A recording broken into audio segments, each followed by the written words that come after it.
Bonjour. Martial, l'ancien chef des urgences et syndicaliste François Braun, devenu ministre de la Santé, a déclaré devant l'Assemblée nationale que la réintégration des personnels hospitaliers privés de leur poste et de leur salaire pour leur non-vaccination n'était pas à l'ordre du jour. Alors que les hôpitaux font face à une pénurie de soignants et qu'environ 15 000 d'entre eux ont été suspendus à la mise en place du pass vaccinal, la question de leur réintégration mérite aujourd'hui d'être posée.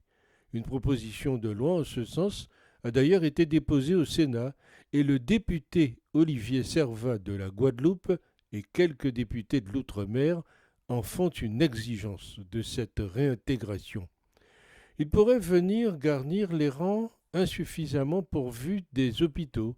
Alors faut-il réintégrer les soignants suspendus depuis le pass vaccinal, rendu obligatoire fin janvier, et maintenu mi-mars dans les établissements de santé alors que son application a été levée dans les autres lieux publics. Emmanuel Macron lui-même avait entrouvert la porte à l'occasion d'un déplacement dans les Hautes-Pyrénées fin avril, juste après sa réélection à la présidence de la République. Quelques semaines plus tard, le président estimait au contraire que la réintégration des soignants non vaccinés n'était absolument pas une réponse à la crise actuelle des urgences. Donc des déclarations contradictoires.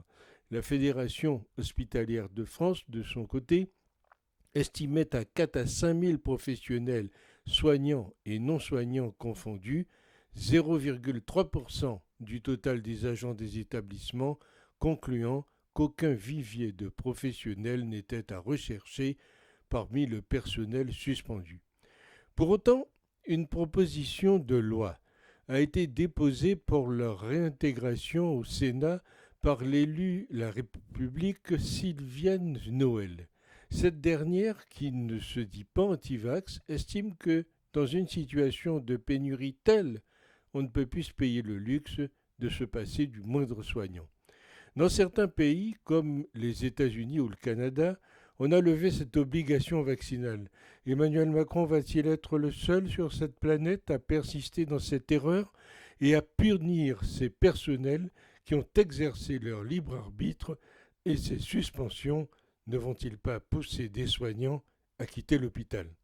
Au-delà de l'intérêt de potentiels renforts, la question de la réintégration des non-vaccinés fait débat au sein même de la profession. On va dire à ceux qui n'ont pas voulu se faire vacciner, à ceux qui ne croient pas dans la médecine contemporaine, ceux qui croient que les vaccins tuent, ceux qui lisent la presse complotiste, revenez à l'hôpital, ça veut dire quoi? S'interrogeait récemment un médecin urgentiste. Des arguments contredits par des praticiens qui affirment ils ne sont pas des parias. Outre la pénurie de soignants, il est dommage de se priver de compétences et de personnes qui ont donné parfois 20 ou 25 ans à leur métier. Et de conclure, aucune quantité n'est négligeable aujourd'hui. Dans une équipe à flux tendu, quand on enlève une ou deux personnes, c'est très compliqué. On a besoin de tout le monde pour assurer la qualité et la sécurité des soins. Mais n'oublions pas, il y a actuellement pas mal de décisions des tribunaux administratifs favorables aux soignants suspendus en arrêt maladie et de conseil des prud'hommes. Une proposition de loi, je l'ai rappelé, a été déposée au Sénat visant à abroger l'obligation vaccinale des soignants et des pompiers suspendus. C'est à suivre. Mais jamais dans l'histoire, on n'avait jusqu'alors cherché une contamination à une maladie pour avoir le droit de nourrir sa famille. Les suspendus n'ont aucune aide de l'État, pas de RSA, ils survivent grâce à la charité et à l'entraide. Une honte absolue pour la République, pour des soignants qui ont cotisé pendant des années et ont sacrifié leur famille et leur santé à l'hôpital et en clinique.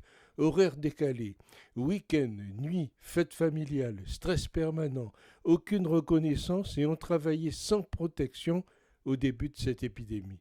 Il y a eu des suicides de soignants suspendus qui ne sont pas médiatisés, des enfants qui subissent la précarité imposée de manière illégale à leurs parents. La non-réintégration des soignants suspendus représente donc une posture idéologique et politique. Des procès sont en cours. Cela prendra du temps à cause des embûches et de la corruption généralisée, mais la vérité finira par éclater.